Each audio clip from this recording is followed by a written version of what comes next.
Oh, guys. may, Gusto mo na kasi. may dumi si Akashi.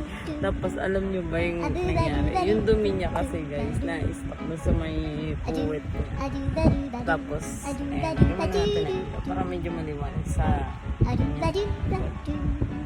and guys, nag-ebak ang kanyang anak. Tapos hindi niya maano ni isa nagpapatulong siya sa akin guys. Kasi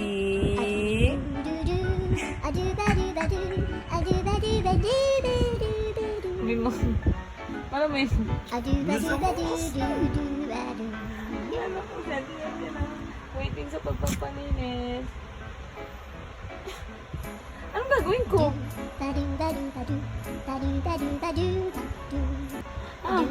Punasan mo. Ano? Sabi mo patulong na hawak. Ako pala magpupunas. Adi na.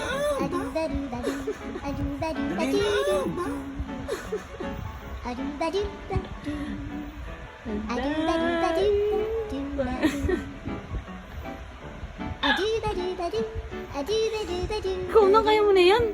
Ngayon po naman gusto mo yan eh. Ngayon lang naman nangyari yan eh. Oh, yun lang. Wipes yan. Minsan pag walang wipes naman, ano tawag yan?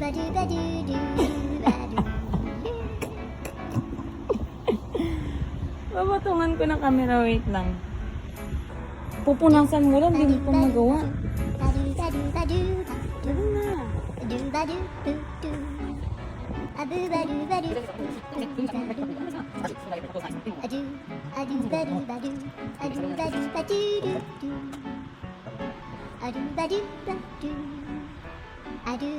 Yan, wala na.